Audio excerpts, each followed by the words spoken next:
Vakar savivaldybės didžiojoje salėje vietos verslininkams, visuomenė ir žiniasklaidai buvo pristatytas tarptautinio žygybių festivalio renginys, kuris vyks rugpjūčio 5-7 dienomis Jurbarke. Į susitikimą susirinkusiems maitinimo ir apnakvynimo paslaugas teikiantiems verslininkams buvo pateikti abipusiai naudingi pasiūlymai ir galimos bendradarbiavimo sąlygos. Šiemet pėsčiųjų žygio festivalis Jurbarke organizuojamas jau 6. kartą. Ir antrą kartą jis jau bus tarptautinis. Pagrindiniai jo organizatoriai Jurbarke įsteigta Vidmanto Genio vadovaujama pėsčiųjų žygių asociacija bei ilgamečiai jų partneriai ir rėmėjai Jurbarko rajono savivaldybė, Turizmo ir verslo informacijos centras bei Jurbarko kultūros centras. Susitikimą pradėjęs Vidmantas Genys su verslininkais pasidalino savo turimą informaciją ir patirtimi sukaupta per ilgus šio festivalio organizavimo bei dalyvavimo kituose panašiuose renginiuose metus bei išsakė pasitaikiusius trūkumus, tenkinant žygeivių poreikius.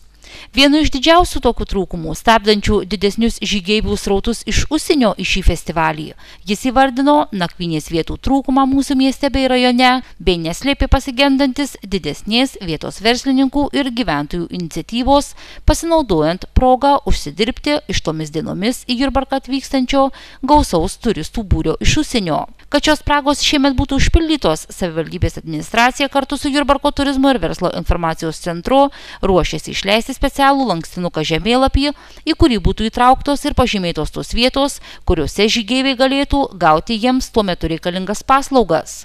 Tokius lankstinukus gautų kiekvienas žygio dalyvis registracijos vietoje. Siūloma sukontaktuoti su verslo turizmo centro darbuotojais, užsiregistruoti ir sumokėjus simbolinį dalyvio partnerystės mokestį, kaip mes jį be pavadintumėm, iki 10 eurų tapti šio festivalio partneriu, o tai reiškia, kad bendrame lankstinuke, kuriame bus įvardinamos teikiamos paslaugos, konkretūs adresai, galimybės, bus ir jūsų atstovaujama arba jūsų atstovaujamos įmonės siūlomos paslaugos. Ir apie šias paslaugas praktiškai sužinos kiekvienas žygeivių festivalio dalyvis. Tai reiškia, kad didesnę perkamąją galią turinti žmonės, kurie tuo metu lankysis Jurbarko mieste, gali tapti jūsų klientai. Apie kokias paslaugas eina kalba? Tai ne tik tai nakvynė, tai ne tik tai maitinimas, bet tai ir masažo paslaugos, tai ir individualios gido paslaugos, kada žygeivis nuvargęs po savo kelionės pageidautų sėsti, tarkim, individualų automobilį ir nuvažiuoti, pasižiūrėti, kaip atrodo vienas ar kitas piliakalnis, viena ar kita įžymesnė vieta, aplankyti muziejų, aplankyti žymesnės vietas arba paprasčiausiai pravažiuoti pro šį kraštą. Nes visas festivalis šiais metais jisai klostysis nuo Jurbarko Raudonės linkme, taip kad mes dar galim parodyti ir Smalininkus, ir Viešvilę, ir Eržvilką, ir kitus miestelius, kuriuose pakviestumėm žygeivių festivalio dalyvius apsilankyti ir praleisti laisvalaikį. Pasak Sauliaus Lapėno bei jau išvardintų paslaugų ankstesniuose festivaliuose dalyvavę, užsienio žygeiviai pasigedo ir žmonių galinčių jiems padėti susikalbėti ne tik su vietos verslininkais, bet ir gaunant informaciją tiek apie festivalį, tiek ir apie galimas aplankyti vietas Jurbarke, anglų, vokiečių ar kitomis užsienio kalbomis.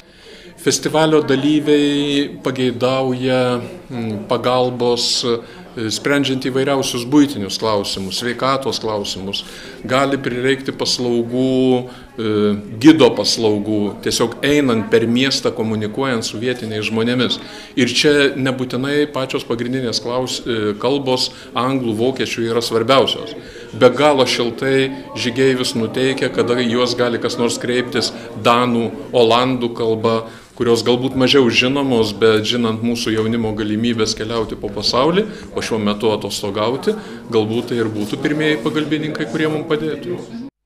Susitikimo metu dar viena neišnaudota galimybė gauti pajamų fiziniams asmenims pasinaudojant vykstančiu festivaliu buvo įvardinta pavėžėjimo paslauga, kurią privačių automobilių savininkai žygeiviams galėtų teikti, įsigiję verslo liudijimus tam laikotarpiui.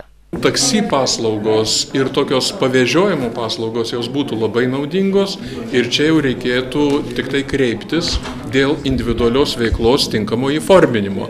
Na, mes dar patys aiškinsimės tas galimybės ir Verslo turizmo centras artimiausių metų tikrai turės konkrečią informaciją apie tai.